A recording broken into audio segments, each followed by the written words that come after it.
आग्रह होंगे।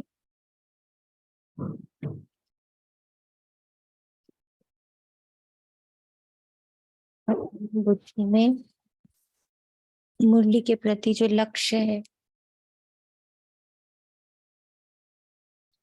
उसे मर्ज करेंगे। मैं मुरली में क्यों आई?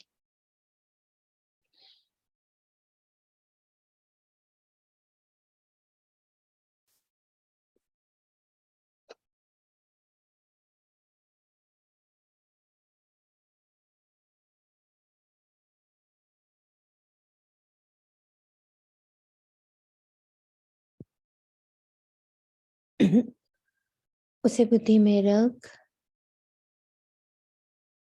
अपने मन और बुद्धि को बहुत मीठा सा दूध बनाकर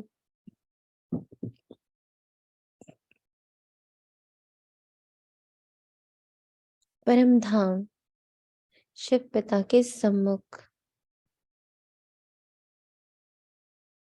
बहुत प्रेम से, निश्चय से,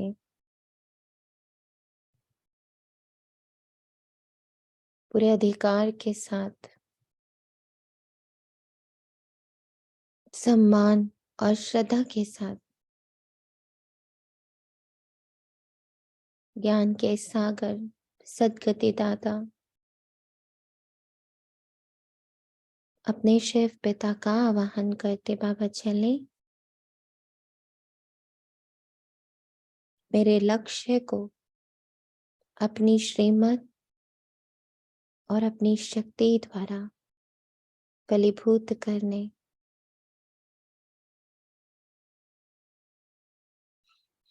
अब अपने मन और बुद्धि से बाबा को ब्रह्मा तन में प्रवेश करता हुआ ना सिर्फ देखना है बल्कि महसूस भी करना है कि इस अद्भुत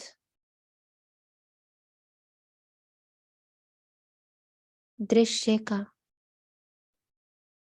मैं साक्षी हूं।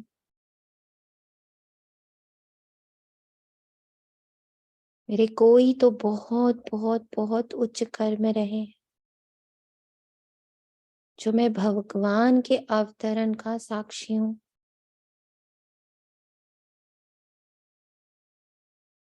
सूक्ष्म वतन में दोनों के तेज को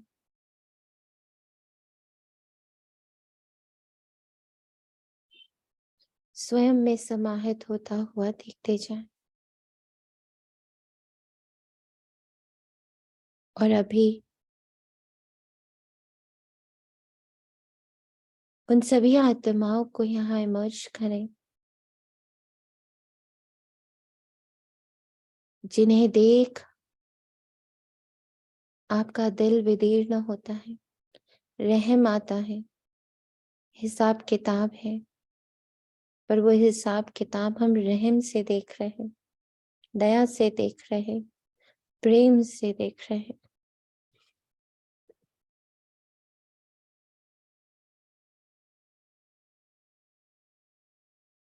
और संकल्प डालते हैं बाबा, बाप दादा,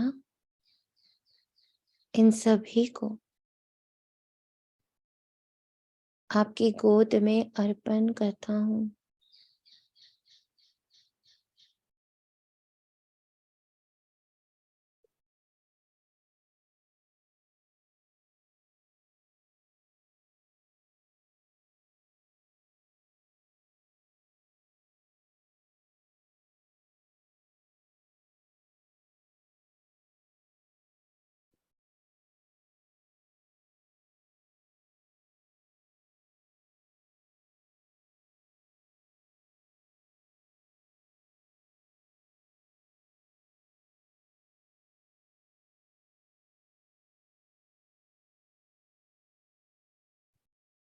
और अब बाप दादा को लेके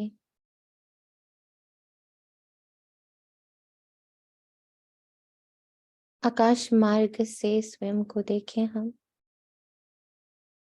पांचों तत्वों को दृष्टि देते हुए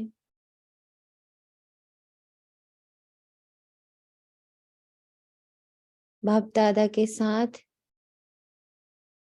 वो दैवीय ऊर्जा, वो ईथर ऊर्जा,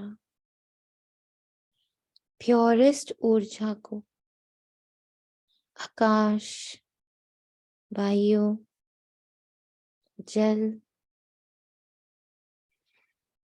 अग्नि,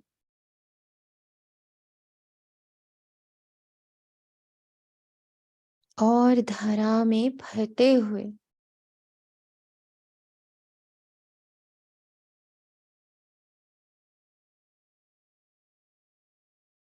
अपने इस मिनी मधुबन में प्रवेश कर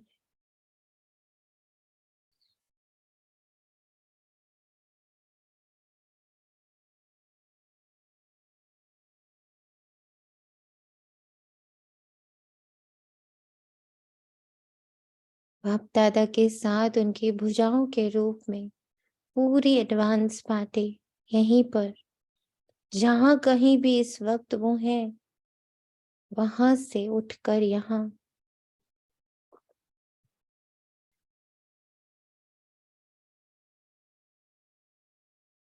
और वो ही नहीं, नवग्रह,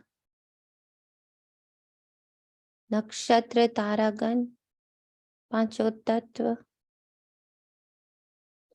वो विश्व की सभी मनुष्य आत्माएं इस पल यहाँ इस सभा में मौजूद है, जिससे मुरली का एक एक महावाक्य की जो ऊर्जा है, जो दिव्यता है, जो काट है, वो हर आत्मा तक पहुंच रही है।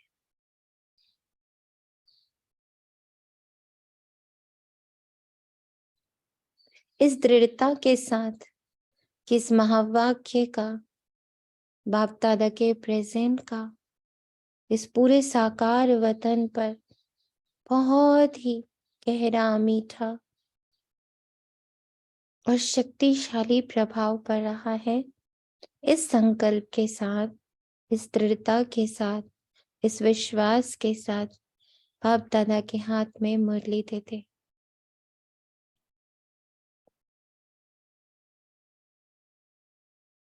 बाप दादा कहते ये 23/1/2023 की मुरली है। ओम शांति। मधुबन से हमारे मिनी मधुबन में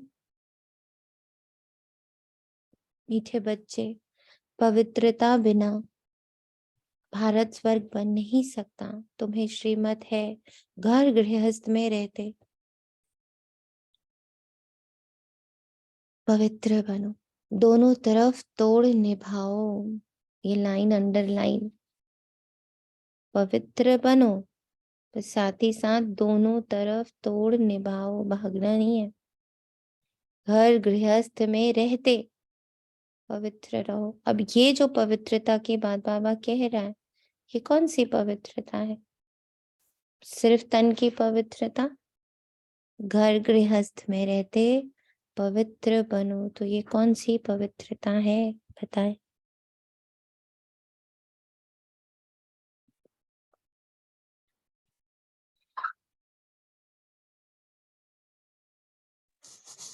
ओम शांति दीदी। ओम शांति। दीदी सच्चाई, सफाई और रहम करना है सबके ऊपर। गुड।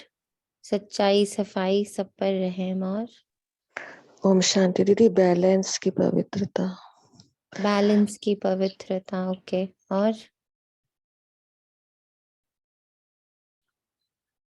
कोई एक बच्चा नोट करता जाएगा। बैलेंस की पवित्रता और ओम शांति। ओम संकल्पों की शांति पवित्रता। जी। संकल्पों की पवित्रता। संकल्पों की पवित्रता। ओके। ओम शांति। वृत्ति की पवित्रता। ये तो पर्सनल लेवल पर आ रहे हैं हम लोग। ये बात हो रही है, आप गृहस्थी में हो और दोनों तरफ तोड़ निभाना है। तोड़ निभाने की क्या पवित्रता है, क्या परिभाषा है? स्थूल और सूक्ष्म दोनों कर्मेंद्रियों की पवित्रता। कर्मेंद्रियों की पवित्रता। ठीक है, और समान भाव हो दोनों में। किसमें? दोनों का जो अलौकिक और लौकिक है, इनमें कभी समान भाव, लौकिक, अलौकिक। और समान भाव का अर्थ क्या लेके चलेंगे?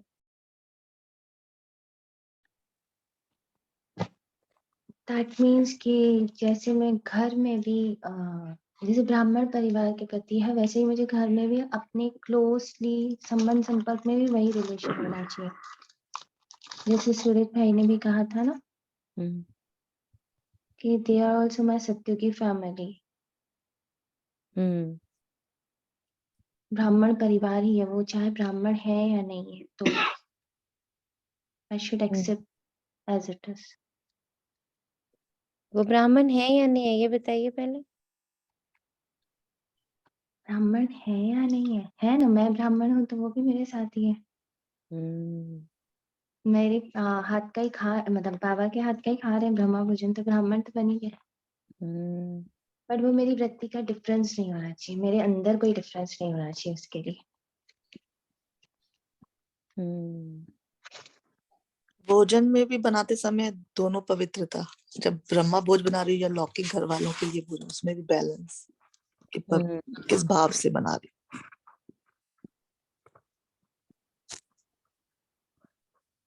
बहुत इम्पोर्टेंट टॉपिक है ये आज का। मैं कहीं कल पढ़ रही थी कि पवित्रता इतनी गहरा टॉपिक है कि उसको, मतलब वही जैसे बाबा कहते हैं ना, हर एक पॉइंट एक सागर के समान है। तो पवित्रता भी बहुत गहराई वाली है।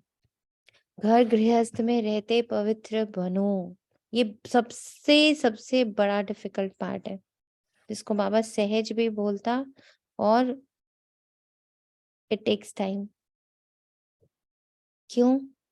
क्योंकि यहाँ पर एक सबसे बड़ी पवित्रता, मतलब सबसे बड़ा जो हमारे लिए विघन आता है, वो होता है डे टू डे के सब के एक्शंस और रिएक्शंस। और हम कब उन रिएक्शंस के चपेटे में आ जाते हैं हमें नहीं पता चलता। हमें पता भी तब चलता जब तक वो वार हम पर हो चुका होता है। तो यहाँ जब पवित्रता की बात आती है, जैसे बैलेंस की बात आ रही है कि दोनों तरफ तोड़ निभाना है, पर कई बार होता है, आप लोग भी नोटिस करते होंगे कि हम लोग इस तोड़ को निभाने के चक्कर में सबसे ज्यादा नेग्लेक्ट किसको करते हैं? कोई बताएगा? नेग्लेक्ट कौन होता है? लौकिक घर वालों को। सीरियसली? लौकिक को आप नेग्लेक्ट अब नहीं करते दीदी, पहले ऐसे को लगता था। करते हैं सबसे दीदी, ज्यादा मेरे स्व ख्याल से को खुद को नेग्लेक्ट करते करते हैं। हैं। सबसे ज्यादा स्व को नेग्लेक्ट करते हैं। ये बात तो है। हम यहीं पर सबसे पहले कॉम्प्रोमाइज मारते हैं। मुझे तोड़ निभाना है ना, चलो मुरली क्लास रहने देते हैं। मुझे तोड़ निभाना है ना, चलो अभी इस योग पर नहीं बैठते, नुमा शाम छोड़ देते हैं। मुझे तोड़ निभाना है ना, तो चलो अभी मैं थोड़ा सा कुछ तो इन लोग के साथ मुंह में डाल ही लेती हूँ। मुझे तोड़ निभाना है ना, तो मुंह से नहीं बोलूंगी, अंदर बहुत तेज गुस्सा आ रही है। ये सारा अटैक स्व पर आता है। प्लीज सब ध्यान दें, खुद को कॉम्प्रोमाइज करके कुछ ना करें। क्यों? क्योंकि उससे ना आप यहाँ सवार पाओगे और ना वहां सवार पाओगे। कहते ना, अगर डॉक्टर खुद बीमार हो तो वो दूसरे की सेवा नहीं कर सकता। और ये हमारा जो संस्कार है, ये 63 जन्मों का है कि पहले सबको करो फिर खुद का करो। तो यहाँ भी वही आ जाता है, पहले सबका करो फिर खुद का करो। है ना, रात को कोई है हमारे यहाँ, सब कुछ है, बहुत सारा फंक्शन है, तो अभी रात की नींद खराब कर लो, ये तो तोड़ निभा लिया कि चलो उस फंक्शन को हमने अटेंड कर लिया। उसमें कॉम्प्रोमाइज कौन हुआ? अमृत वेला। चलो अमृत वेला भी कर लिया, उसके बाद तबीयत किसकी खराब हुई? मेरी। तो इस पार्ट को बहुत समझना है। पहले मैं स्वस्थ, इसको बोलते हैं स्वास्थ्य। स्वास्थ्य इसी को बोलते हैं ना, कि मैं स्वस्थ हूँ। इसको अलग अलग कर दिया हमने, स्वस्थ। अब यहाँ पे स्व का अर्थ अपने आप को बहुत स्वार्थी नहीं कर लेना है कि अब तो मैं अपना ही सोच रही हूँ, भाड़ में जाए दुनिया। यहीं पर बैलेंस है। मैं जब अपना कर रही हूँ दैट इज टोटली गुप्त। जो मैं अपने लिए कर रही वो टोटली क्या है, गुप्त है, कंप्लीटली गुप्त है। दूसरों को नहीं दिखा रही बहुत कि देखो जी मेरा तो ना अभी योग का टाइम है, मैं इस समय आपसे बात नहीं करूंगी। We have to be very very युक्त। यहीं पर बाबा कहता है यहीं तो आपको होना है। क्या होना है यहाँ पे, क्या होना है युक्ति युक्त। यहाँ पे होना है युक्ति युक्त। कि स्व का सबसे पहले हमने कर भी लिया और दुनिया को लगा ही नहीं, किसी को पता ही नहीं चला कि हमने स्व पहले देखा और फिर आपको देखा। ये किसी को पता नहीं चला। विधि समझ में आई? तोड़ कैसे निभाना है करेंगे इस विधि से सिद्धि। विधि से सिद्धि करनी है ना। विधि समझ में आई क्या? अभी जी भी दीदी, डाउट है? जी दीदी। आ गई। युक्ति युक्ति चल रहे हैं, युक्ति युक्त से बहुत कर रहे हैं बैलेंस। युक्ति युक्त में सबसे पहले खुद, फिर है विश्व। अब यहाँ कैसे युक्ति बिठानी है, क्या करना है, ये हमारी अपनी समझ है। इसमें बाबा को बहुत यूज करना है कि बाबा मुझे गृहस्थ में रहना भी है, किसी को मुझे नेग्लेक्ट भी नहीं करना ना, क्योंकि वहां मुझे रहन समान भाव पवित्र, वही तो सेवा स्थान है मेरा, तो सेवा भी मुझे अच्छे से करनी है। पर अपनी स्व की स्थिति गिरा कर नहीं। स्व के जो बाबा ने हमें भोजन के टाइमिंग्स दिए हैं, तो अपना भोजन कॉम्प्रोमाइज करके नहीं। जो एक एक मिनट में मुझे अपना भोजन लेना है तो वो मुझे लेना है, एक एक घंटे में जो मुझे अपना भोजन लेना है तो वो भोजन मुझे लेना है। कुछ अपनी चीजें मेरी फिक्स हैं तो वो मुझे फिक्स करके करनी है। इतना फिक्स करके करनी है कि हर एक प्राणी जो हमारे आसपास है वो उसकी रिस्पेक्ट करे, उसका ध्यान रखे कि अरे ये तो इनके ना मुरली का समय, ये ना इनके योग का समय। इतना उस समय का इतना इम्पोर्टेंस क्रिएट करके, अपनी इतनी इम्पोर्टेंस क्रिएट करके रखनी है, ना कि वही सारा कॉम्प्रोमाइज कर देना तोड़ने मारने के लिए। क्योंकि अभी हम इतने सशक्त नहीं बने, अभी इतनी शक्ति हमारी नहीं बढ़ी है कि हम खुद तो खाना खाए ना और हम दूसरों को खाना खिला दें।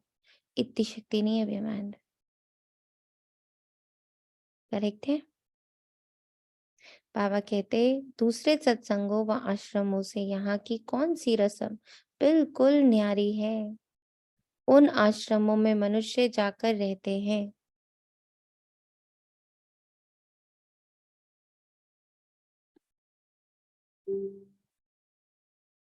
बाबा कहते उन आश्रमों में मनुष्य जाकर रहते हैं,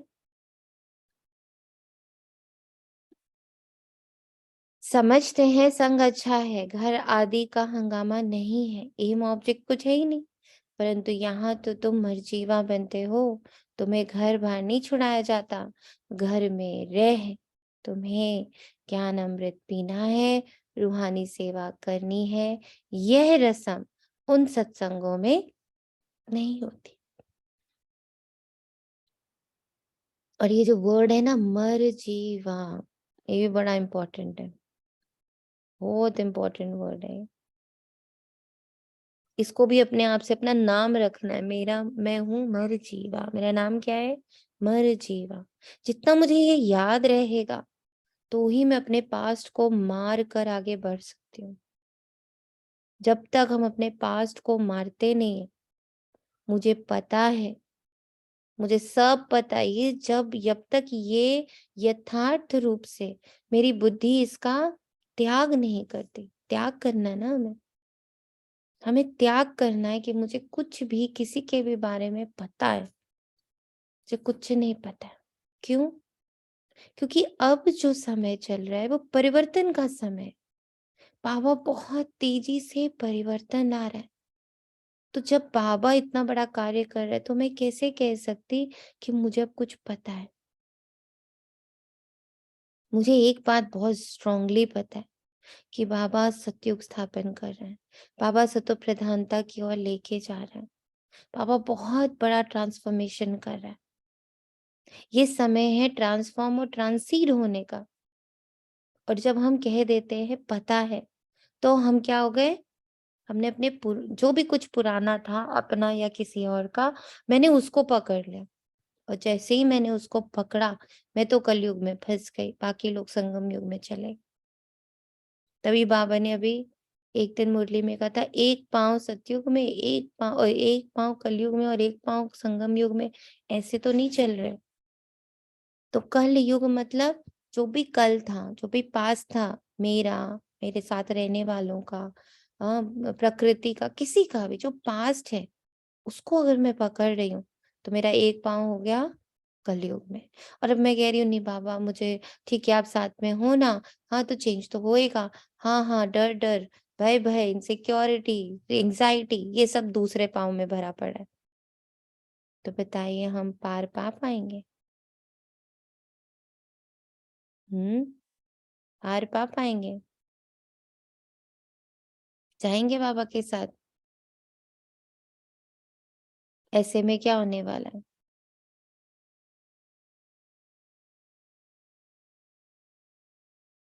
ऐसे में क्या होने वाला है बहनों भाइयों? और कट ही जाएंगे। है ना, ऐसे में हम यहीं छूट जाएंगे, हम यहीं छूट जाएंगे। और फिर सजाएं, बाबा के साथ गए तो हम बिना सजा के जाएंगे, और अगर हम पीछे छूटे तो फिर हम सजा खाते हुए जाएंगे। इसके लिए मरना, मर जीवा बनना बहुत जरूरी है। मुझे कुछ नहीं पता है। कई बार हम अपने लिए बोलते हैं मुझे अपना पता है, मुझसे होगा थोड़ी। ये जितनी चीजें हमें पता है ना, इसको तो स्वाहा करना, इसका त्याग करना, इसको अग्नि में बिल्कुल भस्म कर देना बहुत जरूरी है। बुद्धि को साफ कर देना है। कोई हमसे आकर नींद में भी पूछे ना कि इनका स्वभाव तुम्हें पता है, तो मेरे मुंह से ये निकले नहीं मुझे नहीं पता। मुझे तो अब एक ही स्वभाव पता है, और वो है मेरे बाबा का, कि इस पल वो शांति, सुख, प्रेम, ज्ञान, आनंद, शक्तियों की स्थापना कर रहा है, और वो भी मेरे द्वारा। और अगर मैं ऐसी दूषित प्रवृत्ति रखूंगी, मैं अपने अंदर इतना दोष भाव रखूंगी, तो वो कैसे करेगा? दोष भाव के साथ इन सारी शक्तियों, इन सारे गुणों की स्थापना कैसे होगी? पॉसिबल नहीं है ना। ओम शांति। बाप बैठ बच्चों को समझाते हैं, क्योंकि बच्चे जानते हैं कि यहाँ बाप ही समझाते हैं, इसलिए घड़ी घड़ी शिव भगवानुवाच कहना भी अच्छा नहीं लगता। वह गीता सुनाने वाले कहेंगे कृष्ण भगवानुवाच, वह तो होकर गए।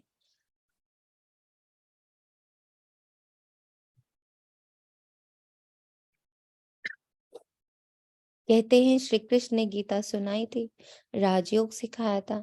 यहाँ तो तुम बच्चे समझते हो शिव बाबा हमको राजयोग सिखा रहे, और कोई सत्संग नहीं जहाँ राजयोग सिखाते हो। बाप कहते हैं मैं तुमको राजाओं का राजा बनाता हूँ। वे तो सिर्फ कहेंगे श्री कृष्ण भगवानुवाच मन मना भव। कब कहा था? तो कहते हैं 5000 वर्ष पहले, व कोई कहते क्राइस्ट से 3000 वर्ष पहले। 2000 वर्ष नहीं कहते, क्योंकि 1000 वर्ष जो बीच में है उसमें इस्लामी बौद्धि आए। तो क्राइस्ट से 3000 वर्ष पहले सत्युग सिद्ध हो जाता है। हम कहते हैं आज से 5000 वर्ष पहले गीता सुनाने वाला भगवान आया था और आ करके देवी देवता धर्म स्थापन किया था। अब 5000 वर्ष बाद फिर से उनको आना पड़े, ये है 5000 वर्ष का चक्र। बच्चे जानते हैं कि ये बाप इस द्वारा समझा रहे। दुनिया में तो अनेक प्रकार के सत्संग हैं जहाँ मनुष्य जाते हैं, कोई आश्रमों में जाकर रहते भी हैं, तो उनको ऐसे नहीं कहेंगे कि माता पिता पास जन्म लिया व उनसे कोई वर्षा मिलता है, नहीं। सुना? सिर्फ जन्म ले लिया तो सारा वर्षा नहीं मिलता। सिर्फ वे संग अच्छा समझते हैं, वहां घर आदि का कोई भी हंगामा नहीं होता। बाकी एम ऑब्जेक्ट तो कुछ भी नहीं। यहाँ तो तुम कहते हो हम माता पिता के पास आए हैं, ये है तुम्हारा मर जीवा जन्म। वे लोग बच्चे को अडॉप्ट करते तो वह जाकर उनका घर बसाता है। यहाँ वो रस्म नहीं है कि पिया घर ससुर घर को छोड़ यहाँ आकर बैठे, ये हो ही नहीं सकता। यहाँ तो गृहस्थ में रहते कमल फूल समान रहना है, अनइफेक्टेड, अनटच्ड। इतना अपना ऑरा खुशबूदार बना लेना है, अपने आत्म गुणों से अपने ऑरा को इतना भर देना है कि बाहर की कोई भी बात, जैसे कमल के ऊपर कुछ भी टिकता नहीं, ऐसे ही मुझ पर भी कोई भी कीचड़ा टिकता ही नहीं, इफेक्ट ही नहीं करता। कुमारी है वह, कोई भी है, उनको कहा जाता है घर में रह, रोज ज्ञान अमृत पीने आओ, नॉलेज समझकर फिर औरों को समझाओ। दोनों तरफ तोड़ निभाओ, गृहस्थ व्यवहार में भी रहना है, अंत तक दोनों तरफ निभाना है। अंत में यहाँ रहे या वहां रहे, मौत तो सभी का आना है ना। कहते हैं राम गयो रावण गयो, तो ऐसे नहीं कि सभी को यहाँ आकर रहना है। ये तो निकलते तब है जब विष के लिए उन्हों को बहुत सताया जाता है। बाबा ने क्लॉज लगा रखा है कि जब विष के लिए बहुत सताया जाता है ना, तो तुम्हें यहाँ आ जाना। पर उसके अलावा कोई भी बात है तो उसको हैंडल करना है युक्ति युक्त होकर। कन्याओं को भी रहना घर में, मित्र संबंधियों की सर्विस करनी, सोशल वर्कर तो बहुत है। गवर्नमेंट इतने सबको तो अपने पास रख नहीं सकती, वे अपनी गृहस्थ व्यवहार में रहते हैं, फिर कोई ना कोई सेवा भी करते हैं। यहाँ तुमको रूहानी सेवा करनी है, गृहस्थ व्यवहार में भी रहना है। हाँ, जब बेकार के लिए बहुत तंग करते हैं तो आकर ईश्वरीय शरण लेते हैं। यहाँ विष के कारण बच्चियां मार बहुत खाती हैं और कहाँ भी ये बात नहीं होती। यहाँ तो पवित्र रहना पड़ता है। गवर्नमेंट भी पवित्रता चाहती है, परंतु गृहस्थ व्यवहार में रहते पवित्र बनाने की शक्ति ईश्वर में ही है। समय ऐसा है जो गवर्नमेंट भी चाहती है कि बच्चे जास्ती पैदा ना हो, क्योंकि गरीबी बहुत है, तो चाहते हैं भारत में पवित्रता हो, बच्चे कम हो। ये गवर्नमेंट भी चाहती है पर कर नहीं सकते। बाप कहते हैं बच्चे पवित्र बनो तो पवित्र दुनिया के मालिक बनेंगे। ये बात उन्हों की बुद्धि में नहीं है। भारत पवित्र था, अभी अपवित्र है। सभी आत्माएं खुद भी चाहती हैं कि पवित्र बने। यहाँ दुख बहुत है। तुम बच्चे जानते हो कि पवित्रता बगैर भारत स्वर्ग हो ही नहीं सकता। पवित्रता बगैर स्वर्ग हो ही नहीं सकता। नरक में है ही दुख। अब नर तो और कोई चीज है नहीं। जैसे गरुड़ पुराण में दिखाए है वैतरणी नदी है जिसमें मनुष्य गोते खाते रहते हैं, ऐसे तो कोई नदी है ही नहीं जहाँ सजाएं खाते हो। सजाएं तो गर्भ जेल में मिलती हैं।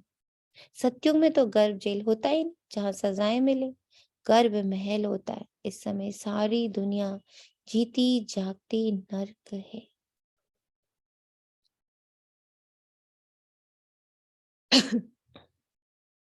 जीती जाती नरक, जहाँ मनुष्य दुखी और रोगी है, एक दो को दुख देते रहते हैं। स्वर्ग में ये कुछ होता नहीं। अब बाप समझाते हैं मैं तुम्हारा बेहद का बाप हूँ, मैं रचयिता हूँ, तो जरूर स्वर्ग नई दुनिया रचूंगा। स्वर्ग के लिए आदि सनातन देवी देवता धर्म रचूंगा। कहते हैं तो माता पिता हम बालक तेरे। कल्प कल्प ये राजयोग सिखाया था। ब्रह्मा द्वारा बैठ सभी वेद शास्त्रों के आदि मध्य अंत का राज समझाया। वेद शास्त्र इतने हैं ना कि हम लोग एक जन्म में पूरे भी नहीं कर सकते। और उन सब का राज क्या बताया बाबा ने? बताया। बाबा कहते हैं मैंने समझाया। क्या समझ आया? वेदों और शास्त्रों का सार, राज।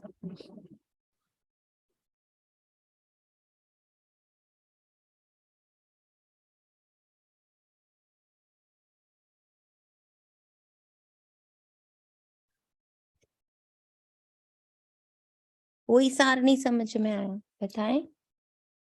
वेदों शास्त्रों का सार, राज क्या समझ में आया?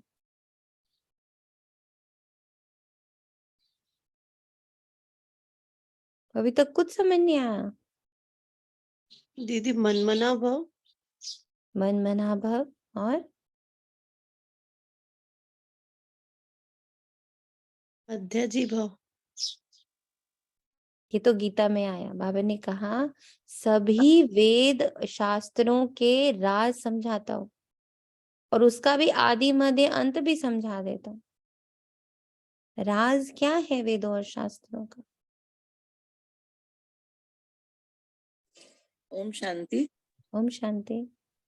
एक शिव बाबा ही है जो ब्रह्मा विष्णु और शंकर को रचते हैं और वही मध्य आदि अंत का जो हमें मतलब समझाते हैं, और दूसरा ज्ञान के बिना कोई भी इस भवसागर को पार नहीं कर सकता।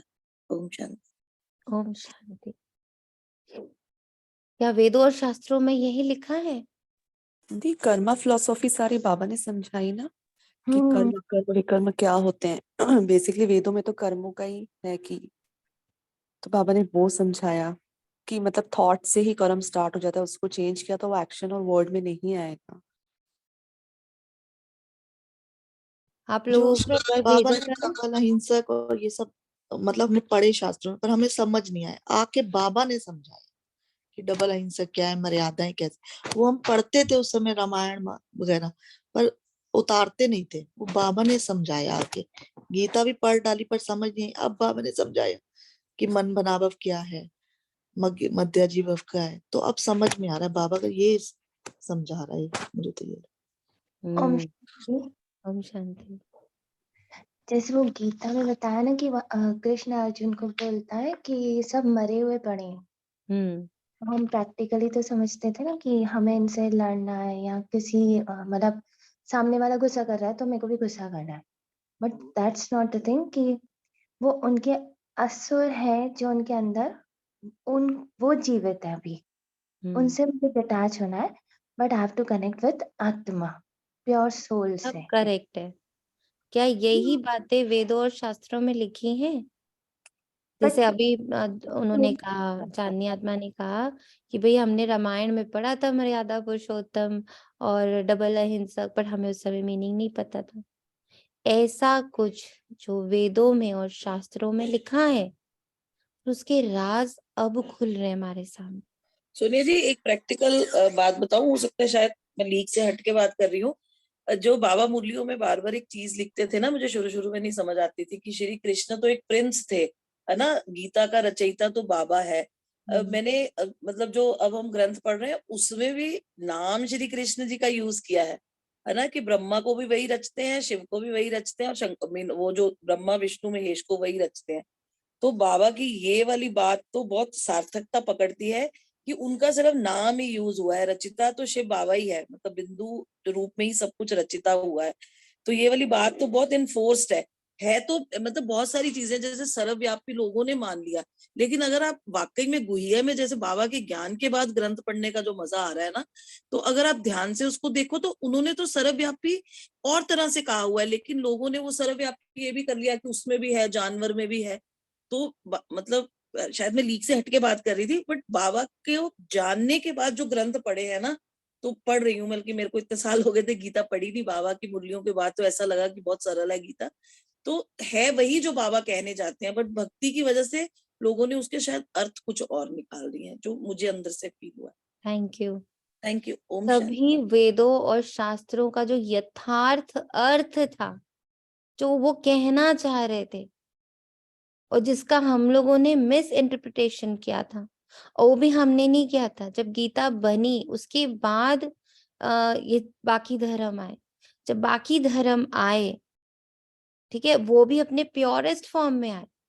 जैसे हम लोगों ने पढ़ना शुरू किया था बीच में, कबाला हमने सीरीज समझी थी, या जब गुरु ग्रंथ साहब का ओरिजिनल वर्जन कोई मिल जाए और आप उसको पढ़ो, तो आपको लगेगा कि अरे, सारे ही वेदों शास्त्रों को, सारे ही धार्मिक ग्रंथों को कितना मैनिपुलेट किया गया अपने अनुसार, क्योंकि सबको क्या बनाया गया? व्यवसाय। तो जब हम किसी भी चीज को बिजनेस बनाते, तो फिर हम उसमें फेरबदल करते हैं अपने लोभ अनुसार। सोनिया जी, आपकी बात में बीच में बोल रही हूँ, माफी चाहूंगी। एक इसका बहुत लाइव एग्जांपल मैं आपको देती हूँ। अगर आप सबको पता है कि जब अरदास होती है तो एंड में बोलते हैं, राज करेगा खालसा आकी रहे न कोई, बोलते हैं ना।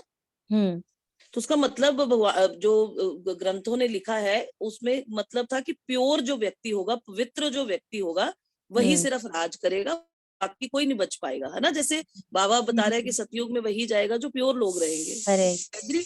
जब खालिस्तान था, ठीक है, तो ये उसका ये मतलब निकालना शुरू कर दिया था हम इंसानों ने, मतलब जो तब बहुत कट्टरपंथी थे, कि राज करेगा खालसा, सिर्फ जेडे सिख वा वही राज करनगे, बाकियां नु पंजाब छड़ के जाना पऊगा। Correct, thank you. क्या करता है? अपने हिसाब से अपनी चीजों को मोल्ड कर लेता है। मैनिपुलेट कर लिया हमने। मतलब अगर आप गीता पढ़ते हो, और उस दिन गोपाल दास जी आए थे, गौर गोपाल दास जी, कृष्ण इसमें सोनिया जी इसमें आए थे कपिल शर्मा के शो में।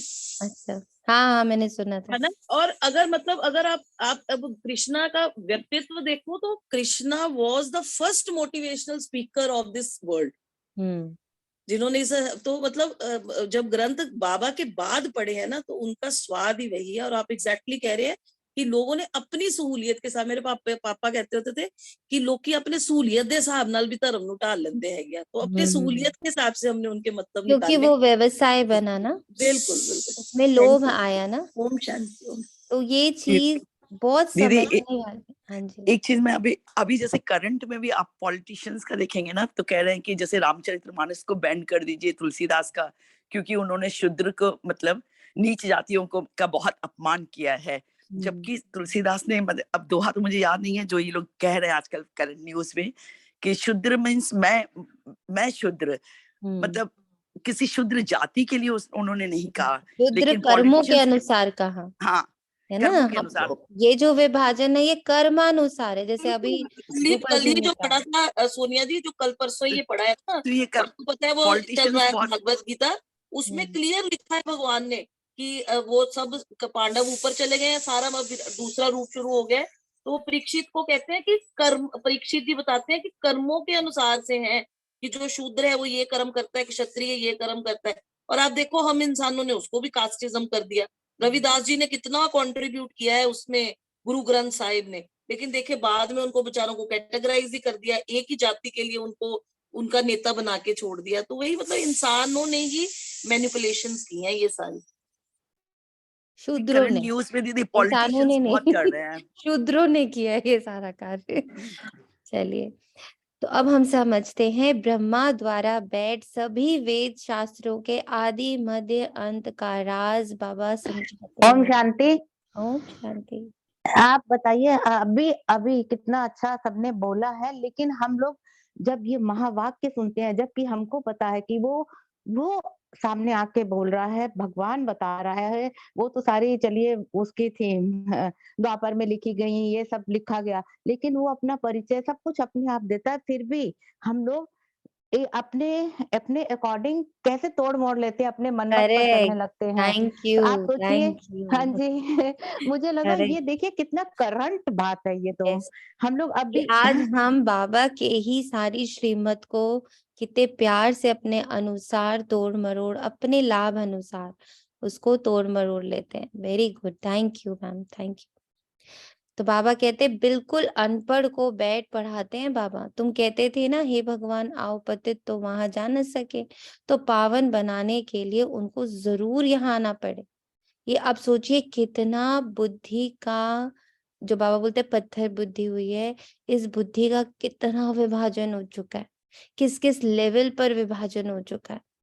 और इतने बड़ी डिस्टॉर्शन को, इतना बड़ा डिस्ट्रक्शन को कोई एक ही है जो कंस्ट्रक्ट कर सकता है, और वो है भगवान।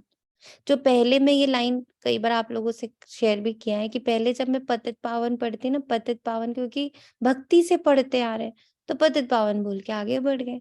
फिर जब अब पतित पने की गहराई दिखती है, कर्मों की गोह्य गति दिखती है, तो लगता है बाबा ये तो बिल्कुल बिल्कुल समझ में आ रहा है कि इतने पतित पने को, इतने बोलते हैं ना डिसऑर्डर को, इसको कहते हैं ना एकदम डिसऑर्डर हो चुका है, तो इतने बड़े डिसऑर्डर को सिर्फ आप ही ऑर्डर में ला सकते थे। मतलब है नहीं किसी के। मैं आज हम लोग जब इतनी पढ़ाई करते, इतना समझते, तो हमसे ऐसा हो जाता, तो लगता है कि बाबा जहां तुम्हारी श्रीमत पल पल पकड़ने की कोशिश करी जा रही है, अगर हमसे हो रहा तो फिर दूसरे को मैं क्या ही दोष दूं, कैसे दोष दूं। तो इतना बड़ा जो अभी पाप का, जो भी ऊपर भी बाबा ने कहा, कितना पाप है, कितना दुख है, कितनी तकलीफ है। हर जना अपने ही अहंकार को पकड़ के कैसे मर रहा है। कितनी आत्माओं को देखते हैं हम लोग आसपास, सिर्फ अहंकार के कारण मर रहे, और एकदम अपने आप को गलाने को तैयार है, डिप्रेशन में जाने को तैयार है, अपना घर बर्बाद करने को तैयार है, पर अपना अहंकार नहीं तोड़ पा रहे। तो दिखता है कि बाबा इसे तोड़ने की शक्ति, मेरे अहंकार को बिल्कुल जीरो करने की शक्ति, जो इन 63 जन्मों में रावण ने मेरे अंदर भरा भरा भरा, सिर्फ अहंकार ही भरा, और वो उसके इतने लेयर्स है कि बाबा टूटते टूटते कभी लगता है मैं खत्म ही ना हो जाऊं। पर तब भी तुम्हारी वो आशा की किरण दिख रही होती कि नहीं बच्चे, ये सब जब टूटेगा ना, तब तो तेरा असली स्वरूप बाहर आएगा। सबको टूटने दे। कई बार टूटते टूटते ऐसा नहीं लगता बाबा कितना टूटना है, और कितना झुकना है, और कितना खत्म होना है। तो एक ही आवाज उस वक्त आती है कि सब खत्म होगा, तभी तो तेरा ओरिजिनल, तू जो एसेंस है, हम बोलते हैं ना एसेंसफुलपन, जो तेरी आत्मा की खुशबू है, सुख शांति पवित्रता प्रेम ज्ञान आनंद शक्ति, वो उभर के आएगी। कितनी मेहनत है बाबा के लिए, आप सोच के देखो।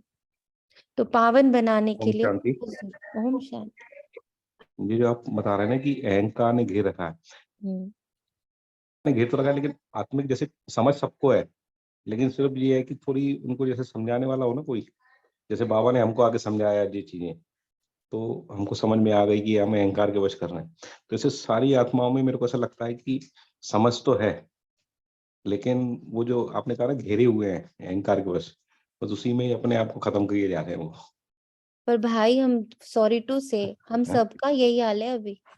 हमारे हाँ, अंदर अहंकार खत्म हो गया ऐसा नहीं हुआ है, नहीं अहंकार खत्म नहीं हुआ, जैसे अभी हमें समझ आ रही है ना धीरे धीरे इसी समझ बात आ की। रही है। हाँ और उनको भी, जैसे आप कह रहे हो ना, उनको भी ये पता चल रहा होता है, पर उनको तोड़ ही नहीं पता है उसका, हाँ, उससे नहीं नहीं पता निकलने उनका, का तो रास्ता नहीं उनको पता। नहीं मालूम है। और मेरे लिए सबसे बड़ा पॉइंट ये होता है, मुझे मालूम है तो मैं नहीं निकल पा रही हूँ। तो ये कितना ही कठिन है। जब बाबा बोलता है पतित को पावन बनाने का कार्य सिर्फ मैं कर सकता हूँ, तो दिखता है कि वो पतित पने की जो गहराई है, या उसकी जो खींच है, वो खींचता है अपनी तरफ। उसके अंदर तभी बहुत बहुत पावर है। तभी तो मैं बाबा कहता मतलब है ना कि मैं आपको बहुत 100 इसको गुना मिलेगा। क्लोजली अनुभव करती हूँ कि मुझे मालूम, कई बार मैंने अपना ये पोता मिल बाबा को दिया भी है, और मुझे पता है कि मुझे ये नहीं करना है। मतलब ये मुझे नहीं करना है, ये मुझे अंदर से पता है, मैं समझ चुकी हूँ, मेरे अंदर तक है। ऐसा नहीं है कि समझ नहीं आया, ऐसा नहीं कि याद नहीं है, दोनों चीजें, याद भी है समझ भी है, फिर भी मुझसे हो नहीं रहा। ये पोता मेल अभी बाबा को 2 दिन पहले मैंने लिखा कि बाबा ये वाला जो पार्ट है, इसमें समझ में आ रहा कि कितना कठिन है तुम्हारे लिए इस वक्त सतयुग स्थापन करना। क्या मुझे खींचता है, मतलब इतनी जोर से वो पुराना संस्कार खींच रहा होता है कि भले उस वक्त वो रिएक्शन ना दे, पर उदास हो जाते हैं। बिल्कुल राइट। अंदर हमने रिएक्शन नहीं दिया, सच्ची, ये पर तो हम मेरे साथ बहुत होता उदास है। हो जाते हैं। ये तो बहुत रिएक्ट नहीं कर पाती तो बहुत अंदर से फिर उदास अंदर हो जाती है, इतनी सारा चीज दिन उदासी होती है उस रहती है। संस्कार की, इतना अंदर से लगता है कि बाबा कितना अहंकार है अभी, कि खत्म ही होने का नाम नहीं ले रहा, क्योंकि उदासी है। अगर आप लोग मेरा कल का या परसों का पोता मेल उठा के देखो, उसमें एक ही बात लिखी है, पापा कर तो करने में रुक गए पर अंदर बहुत उदासी आ जाती है, क्योंकि किया नहीं। क्यों नहीं किया, मतलब ये भाव क्यों आ रहा है कि किया नहीं, क्योंकि अंदर अभी अहंकार है कि मुझे इतना तो बोलना था ना, मुझे इतना तो कहना था ना, क्योंकि मेरे अंदर अहंकार है, मैं हूं, वो मैं मेरे अंदर उदासी लाता है। आप बहुत सारे ब्राह्मणों को उठा के देख लेना, आप लोग सब अपने अंदर चेकिंग कर लेना, हम कर रहे हैं पर अंदर से बहुत उदास है, बहुत आप उदासी है। मानोगे नहीं, मैंने तो परसों मतलब रोते रोते पोता मेल लिख रही थी कि बाबा सब कुछ करा, फिर मैं इतनी उदास क्यों हो रही हूँ अंदर से। ये कि बहुत वो सही बात है। उदासी का अहंकार, मतलब अब एक नया अहंकार मुझे दिखा, दैट इज उदासी। उदासी हुई है ही इसीलिए क्योंकि मेरे अहंकार का पोषण नहीं हुआ, ओम जो शांति मैं जी। चाह रही थी वो नहीं हुआ, इसीलिए उदासी। तुमने जो चाहा मैंने कर दिया, तुमने चाहा मुझे नहीं बोलना, मैंने नहीं बोला, तुमने चाहा मुझे दृष्टि खराब नहीं करनी, मैंने नहीं करी, पर अंदर बहुत उदासी आई, ऐसे जैसे किसी ने मुझे निचोड़ लिया हो। तो पूछा बाबा से, बाबा ये क्या, तो बाबा धीरे से कान में बोले, ये भी तो अहंकार है, तेरे अनुसार नहीं हुआ ना, तू जो चाहती थी वो नहीं हुआ ना, उसकी उदासी है, वो भी अहंकार है, इतना लेयर्स में है। और उसका इफेक्ट इतना था कि पूरे दिन बीमार पड़ी रही। एंड नो, आप किसी मतलब मुझसे कोई आके पूछे तुम्हारी तबीयत खराब है, हाँ क्या हुआ है पता नहीं, शरीर में ताकत नहीं है, मुंह में ताकत नहीं है, आवाज में ताकत नहीं, बस पड़े हैं एज इफ कि जान ही नहीं है। और मैं बिल्कुल देख पा रही थी कि this is only the effect of उदासी। एंड उदासी, वो फिर बाबा ने बताया कि उदासी इज योर अहंकार, तुम्हारे अहंकार का पोषण नहीं हुआ, तुमने मुझे पकड़ लिया, तुमने मेरी श्रीमत पकड़ी, अच्छा किया तुमने, बट जो दर्द हुआ उस श्रीमत को पकड़ने से, बहुत दर्द हुआ। वो दर्द क्यों हुआ, क्योंकि अहंकार था। ये सब पकड़िएगा, और अगर जितना इसको पकड़ पाएंगे ना, हम उतना अपनी प्योरिटी की तरफ जा रहे हैं। मतलब तब बाबा ने ये जरूर, जब कल बहुत मैं एकदम टूटी, मुझे बहुत बुरा लगा, बाबा ने कहा नहीं डरो नहीं, ये you are going towards your आत्मा अभिमानी, बिकॉज ये अहंकार तुम्हें दिखा तो, अब उसको तोड़ने में दर्द तो होगा ना, कोई पस निकालेगा तो आपको थोड़ी देर दर्द तो होगा, तो पस निकाला ही गया, पस निकाली गई है। तो उदासी भी जब आए तो समझ लीजिएगा अहंकार है। Everything which is opposite to Baba, which is about opposite to सुख, शांति, पवित्रता, प्रेम, ज्ञान, आनंद, शक्ति, इससे अपोजिट कुछ भी आपके पास है वो अहंकार है। ये मेरी समझ है, हो सकता है इससे डिफरेंट भी हो कोई बात, पर फिलहाल के लिए मुझे ये समझ में आया। जो मुझे इतना दर्द, इतनी उदासी, इतना एकदम बुझापन लग रहा था, वो बुझापन इज अहंकार। दी थोड़ा सा बीच में बोल रही जी जी। दी, जैसे बाबा भी कई मुरलीज में नहीं बोलते उदासी मतलब माया का दास, सही बिल्कुल, मतलब बहुत रेलेवेंट लग रहा है कि हाँ जो अहंकार का पोषण नहीं हुआ। अब ये समझ नहीं आता था ना, जब बाबा ये लाइन बोलता भी था, समझ कहाँ आता था उदासी मतलब, ये ठीक एकदम बिल्कुल परफेक्ट बोल रहे हो, लेकिन पता कहाँ चलता था कहाँ किसकी दासी बनी हुई हूँ, क्या है। ये तो अभी क्लैरिटी आई जब ये चीज दिखा सामने से कि अच्छा तुम्हारी बात मान ली थी, पर अंदर बहुत, उस बात को मान लेने के बाद जो कुछ भी हुआ उससे अंदर बहुत उदासी आई, ऐसे लगा और कितना टूटना है बाबा, और कितना सहना है बाबा।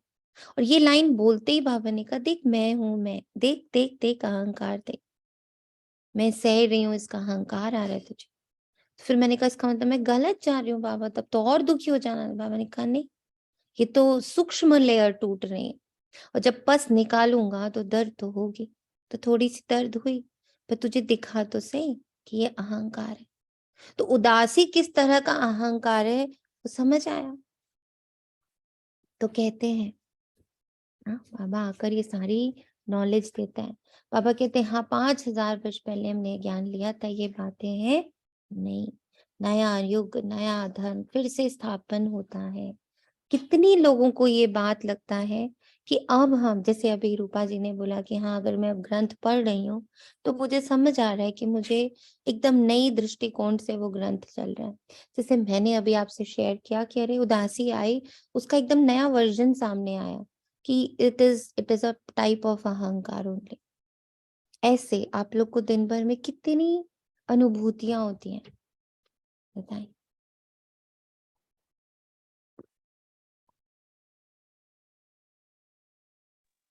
कितनी ओम अनुभूतियां। शांति दीदी। हाँ जी ओम शांति। दीदी मेरे को इतना आश्चर्य लगता है कि जैसे आप जो शेयर करते हो हम भी उन्हीं दौरों से गुजरते रहते हैं, हमारे साथ भी ऐसा कुछ होता है। आपने तो क्लियर बता दिया, हम तो बताते भी नहीं, ये भी एक हमारा अहंकार हुआ कि हम चलाते हैं। हाँ हाँ दीदी, मैं हैरान हो गई, मैंने कहा बाबा मैं नहीं कह रही हूँ, तो आप कह रहे हो मेरे रूप में सेम पोतामेल मैंने रात को बाबा को दिया है, ये वाला नहीं हो रहा मुझसे। और आपको दीदी क्या लगता है ये संगठन किस हिसाब से बना? हम सब एक ही नैया में सवार हैं, इसीलिए संगठन बना है। तो किसी ना किसी का तो वो एक्सपीरियंस होगा। मैं तो कहती हूँ एक्सपीरियंस शेयर करो तो अपनी सॉल्विंग होती है। और पर दूसरा दीदी हम एनालिसिस नहीं कर पाते। जैसे आपके दौर से हम गुजर रहे हैं, आपने एनालिसिस क्या किया कि अभी तो हमारा पर्सनल चल रहा है, ऐसे अपने आप को जैसे भी करके आपने एनालिसिस करके अपने को उठा लिया। अभी हम एनालिसिस नहीं कर पाते, इसी दौर से गुजर रहे होते हैं, बस कैसे करें, फिर सोचते हैं शायद मुरली में कल कुछ ऐसा मिल जाएगा, जैसे अभी मिल गया, अभी चलो पर्सनल चल रहा है, हम वो इंतजार करते हैं कि अब कुछ मिल जाएगा। हाँ तो इंतजार तो हम भी कर रहे होते हैं कि हमें बताओ बाबा हम इतने क्यों गिरे, हम इतने क्यों डाउन हुए, हमारे साथ ऐसा क्या हुआ, हम समझ तो पा नहीं रहे।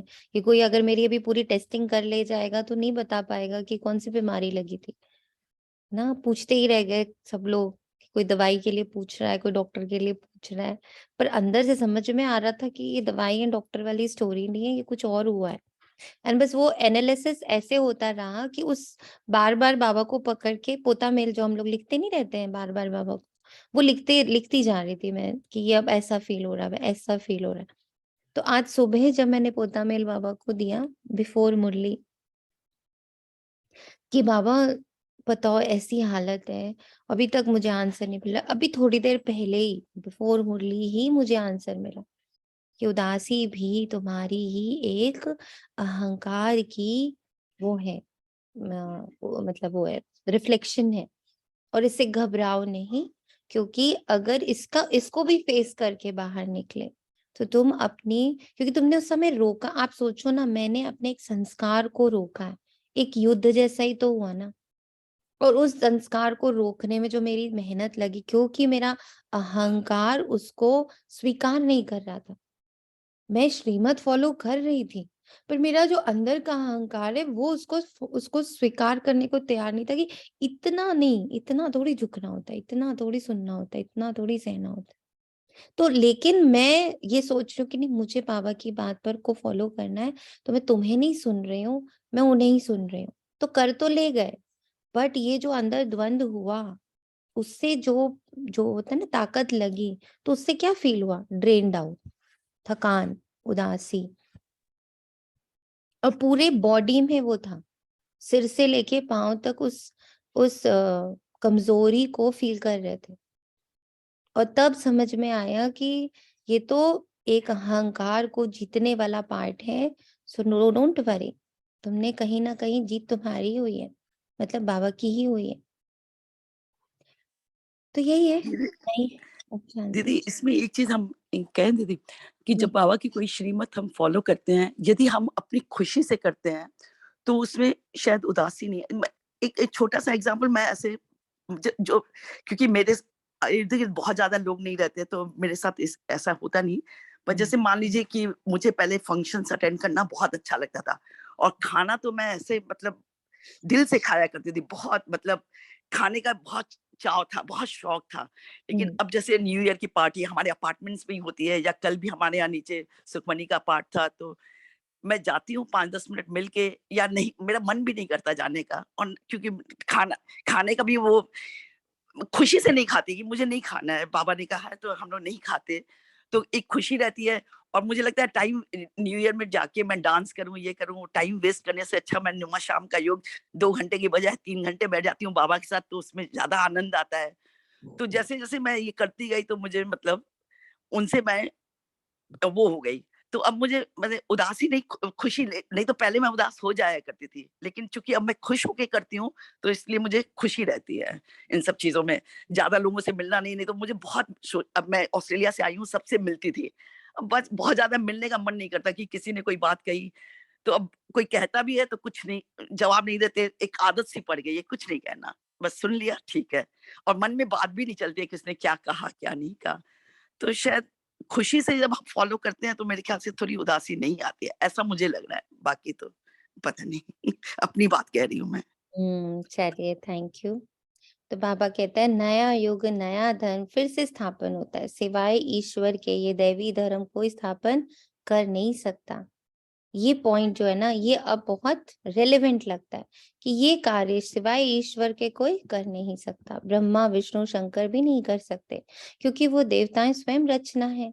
स्वर्ग का रचयिता माता पिता चाहिए, तुमको सुख घनेरे भी यहाँ चाहिए। बाप कहते हैं मैं रचता मैं भी हूँ, तुमको भी ब्रह्मा मुख द्वारा मैंने रचा है। मैं मनुष्य सृष्टि का बीज रूप हूँ। भल कोई कितना भी बड़ा साधु संत आदि हो, परंतु किसके भी मुख से ऐसे नहीं निकलेगा। ये है गीता के अक्षर, परंतु जिसने कहा है वही कह सकते हैं, दूसरा कोई कह नहीं सके। सिर्फ फर्क ये है कि निराकार के बदले श्री कृष्ण को भगवान कह देते हैं। बाप कहते हैं मैं मनुष्य सृष्टि का बीज रूप परम धाम में रहने वाला निराकार परमात्मा हूँ। तुम भी समझ सकते हो, साकार मनुष्य तो अपने को बीज रूप कह ना सके, ब्रह्मा विष्णु शंकर भी नहीं कह सकते। यह तो जानते हैं कि सबको रचने वाला शिव बाबा है। मैं देवी धर्म की स्थापना कर रहा हूँ, ऐसे कहने की भी कोई में ताकत नहीं। भल अपने को श्री कृष्ण कहलाएं, ब्रह्मा कहलाएं, शंकर कहलाएं, परंतु अपने को अवतार भी कहलाते हैं, परंतु है सब झूठ। यहाँ आकर जब सुनेंगे तो समझेंगे, बरोबर बाप तो एक है, अवतार भी एक है। वे कहते हैं मैं तुमको साथ ले जाऊंगा, पर कंडीशन है। क्या है साथ ले जाने की कंडीशन? बताएं। मैं तुमको साथ ले जाऊंगा, कंडीशन क्या है?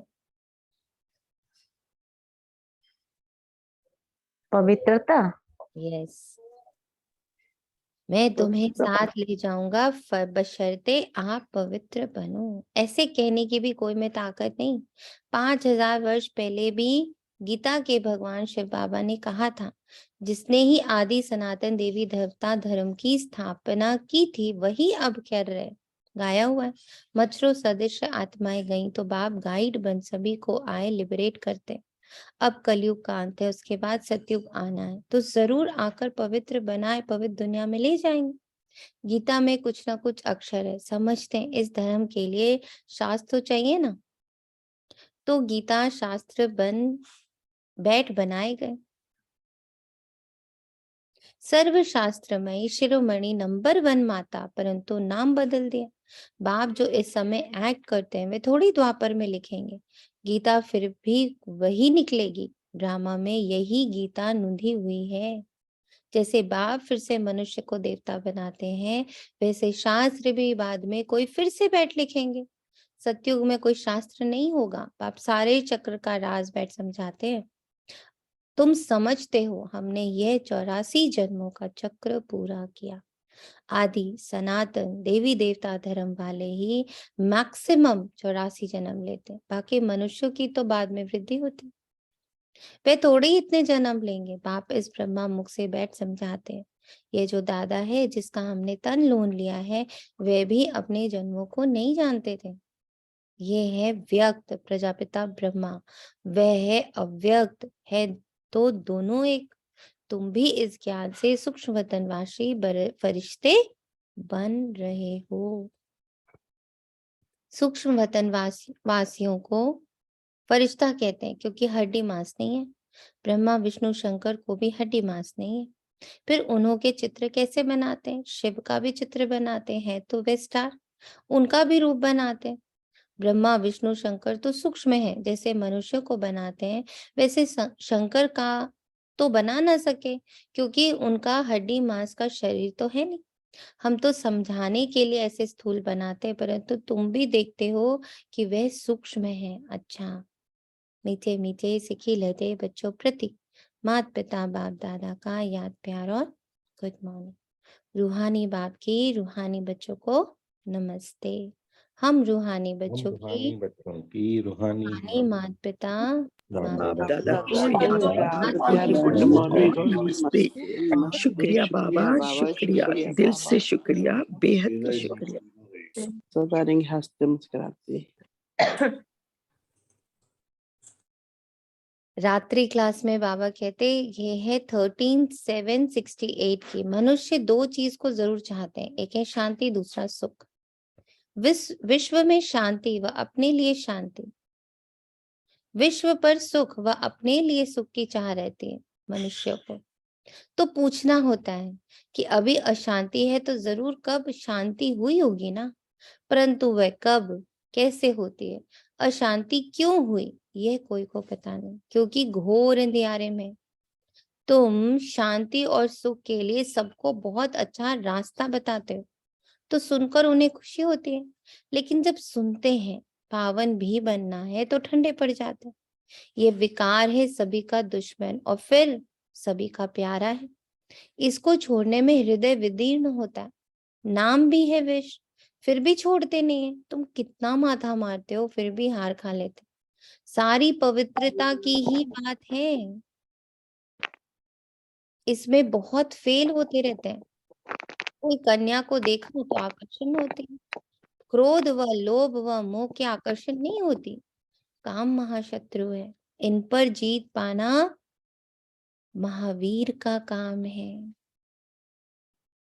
देह अभिमान के बाद पहले काम ही आता है इन पर जीत पानी। अब ये पॉइंट को पकड़ लीजिए, देह अभिमान के बाद काम आता है। तो अगर हम ये वाला पार्ट जीत चुके हैं तो हमारा ये वाला पार्ट है देह अभिमान में, इन पर जीत पानी। जो पवित्र है उनके आगे अपवित्र कामी मनुष्य नमन करते, कहते हैं हम विकारी आप निर्विकारी। ऐसे नहीं कहते हम क्रोधी लोभी, सारी बात विकार की है। शादी करते ही हैं विकार के लिए। ये फुरना रहता है माँ बाप को, बड़े हों तो पैसे भी देंगे विकार में भी जाएंगे, विकार में ना जाए तो झगड़ा मच जाए। तुम बच्चों को समझाना होता है ये देवताएं संपूर्ण निर्विकारी थे। तुम्हारे पास एम ऑब्जेक्ट सामने है, नर से नारायण, राजाओं का भी राजा बनना है। चित्र सामने, इसको सत्संग नहीं कहते, ये पाठशाला है। सच्चा सत्संग सच्चे बाप के साथ तब हो जब सम्मुख राज योग सिखावे, सत्य का संग चाहिए। वही गीता का ज्ञान देते अर्थात राजयोग सिखाते। बाप कोई गीता सुनाते नहीं, मनुष्य समझते हैं नाम ही है गीता पाठशाला, तो जाकर गीता सुने। इतनी कशिश होती है। ये सच्ची गीता पाठशाला है जहाँ 1 सेकेंड में सदगति, सोचो कैसी गीता पाठशाला है। 1 सेकेंड में सदगति, हेल्थ, वेल्थ और हैप्पीनेस मिलती है। 1 सेकेंड में सदगति, हेल्थ, वेल्थ और हैप्पीनेस मिलती है। तो पूछे सच्ची गीता पाठशाला क्यों लिखते हो? सिर्फ गीता पाठशाला लिखना काम कॉमन हो जाता है। सच्ची अक्षर पढ़े तो खैच हो सकती है, शायद झूठ भी हो, तो सच्ची अक्षर जरूर लिखना पड़े। पावन दुनिया सतयुग को, पतित दुनिया कलयुग को कहा जाता है। सतयुग में ये पावन थे, कैसे बने सो लिख सिखाते हैं। बाप ब्रह्मा द्वारा पढ़ा रहे हैं, नहीं तो पढ़ाएंगे कैसे? ये यात्रा समझेंगे वही जिन्होंने कल पहले समझाया।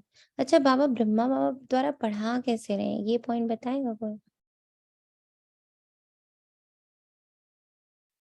अभी थोड़े दिन पहले डिस्कशंस हुए हैं इस पॉइंट पर।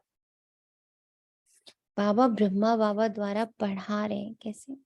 शिव बाबा इनको उनके चित्र चरित्र दिखाते द्वारा, जो उनके प्रैक्टिकल में उनको हम देखा कि उन्होंने ऐसे ऐसे किया, तो उससे ही हम पढ़े। शिव बाबा तो चित्र देता है, उसको चरित्र में उतार कर, है ना, प्रैक्टिकली करके तो बाबा ही हमें दिखाता है ना। तो पढ़ा कौन रहा है? पढ़ा एक्चुअली में शिव ब्रह्मा बाबा ही रहा है। शिव बाबा श्रीमत देता है, शिव बाबा चित्र बना के देता है, ये होना चाहिए। उसको स्वरूप में ढालना, उसको अपने अंदर बिल्कुल तराश लेना, उसमें जितना वो जो 8 शक्तियां हमारी हैं, उन 8 शक्तियों को यूज करते हुए उसका स्वरूप बन जाना, ये ब्रह्मा बाबा ही करा। और उसी के आगे फिर हम लोग हार मानते, अच्छा ब्रह्मा बाबा ने किया तो फिर हम भी कर ही सकते। पहले तो हम डायरेक्टली बोल सकते थे ना, शिव बाबा तुमने किया है, तुम्हें पता भी है, कभी संबंधों में आए भी हो, इतने सारे कॉम्प्लिकेशंस कभी झेले भी हैं, शिव बाबा को कह सकते, क्योंकि शिव बाबा जन्म मरण से न्यारा है, आता ही नहीं है इसमें। तो फिर बाबा ने इतनी स्मार्टली करा कि ब्रह्मा बाबा ने एक एक शब्द का स्वरूप बन के दिखा दिया। अब बोलो कर सकते हो कि नहीं कर सकते? तो वहीं हम लोग नतमस्तक हो जाते हैं ना। फिर ब्रह्मा बाबा ने अकेले नहीं किया, फिर मम्मा ने किया, फिर दादियों ने किया। तो अब हम लोग स्पीचलेस हैं, हम नहीं कह सकते कि हम कैसे करें बाबा, हमसे कैसे होगा बाबा। तुम गृहस्थी में होते तो तुम्हें पता चलता है। तो गृहस्थी वालों का एग्जाम्पल, तभी तो सबसे टचिंग पॉइंट ये लगा था कि शिव बाबा एक गृहस्थी के तन में आया, किसी संत महात्मा विद्वान, है ना, किसी के पास भी तो आ ही सकता था ना एकदम जो इस टाइप से ही है। अब किसको बाबा ने किसको चुना? एक गृहस्थी को चुना। किस लिए? ताकि हम गृहस्थी में रहकर ये कार्य करके दिखा। ये यात्रा समझेंगे वही जिन्होंने कल पहले समझा। भक्ति मार्ग के दुबन में फंसे हुए हैं, भक्ति का भबका बहुत है। यह तो कुछ भी नहीं है, सिर्फ स्मृति में रखो, अभी वापस जाना है, पवित्र बनकर जाना है, इसके लिए याद में रहना है। बाप जो स्वर्ग का मालिक बनाते हैं उनको याद नहीं कर सकते, मुख्य बात यही है। सभी कहते हैं इसमें ही मेहनत है। बच्चे भाषण तो अच्छा करते हैं, परंतु योग में रहकर समझाएं तो असर भी अच्छा होगा। अब यहाँ पर योग में रहकर समझाएं का अर्थ बताइए क्या है? योग में रहकर समझाएं यानी दीदी अनुभवी बनकर एक्सपेरिमेंट्स अरे कर कर एक्सपेरिमेंट्स कर कर अनुभवी बनकर सब समझाएंगे तो असर भी अच्छा होगा। अब भी अभी ये हुआ, जो अनुभव मैंने किया तो दीपा आत्मा को सीधा तीर लगा। क्यों? क्योंकि वो अनुभव से निकल रहा था। याद में तुमको ताकत मिलती है। सतो प्रधान बनने से सतो प्रधान विश्व के मालिक बनेंगे। याद को निष्ठा कहेंगे क्या? हम आधा घंटा निष्ठा में बैठे, ये रॉन्ग है। आप सिर्फ कहते हैं याद में रहो, सामने बैठ सिखलाने की दरकार नहीं है। बेहद बाप को बहुत लव से याद करना है, क्योंकि बहुत खजाना देते हैं। याद से खुशी का पारा चढ़ना चाहिए, अतीन्द्रिय सुख फील होगा। अब ये कब होता है? जब हम किसी भी पेपर को, अपने अंदर का ही पेपर हो, जब हम उसको पास कर पाते हैं विद श्रीमत, तब अतीन्द्रिय सुख का अनुभव होता है। बाप कहते हैं तुम्हारी ये लाइफ बहुत वैल्यूएबल है, इनको तंदुरुस्त रखना है। जितना जिएंगे उतना खजाना लेंगे, खजाना पूरा तब मिलेगा जबकि हम सतो प्रधान बन जाएंगे। मुरली में भी बल होगा, तलवार में जौहर होता है ना, तुम्हारे में भी याद का जौहर पड़े तब तलवार तीखी हो। ज्ञान में इतना जौहर नहीं है, इसलिए किसी को असर नहीं होता। फिर उनके कल्याण लिए बाबा को आना पड़ता है। जब तुम याद में जौहर भरेंगे तो फिर विद्वान आचार्य आदि जो अच्छा तीर लगेगा। इसलिए बाबा कहते चार्ट रखो। कई कहते बाबा को बहुत याद करते परंतु मुख नहीं खुलता। तुम याद में रहो तो विकर्ण विनाश होंगे। अच्छा बच्चों को गुड नाइट। धारणा के लिए मुख्य सार है, घर में रहते भी रूहानी सेवा करनी है, पवित्र बनना और बनाना है। इस जीते जगत नर्क में, हाँ, इस जीते जागते नर्क में रहते हुए भी बेहद के बाप से स्वर्ग का वर्षा लेना है, किसी को भी दुख नहीं देना है। वरदान, अपनी सर्व विशेषताओं को कार्य में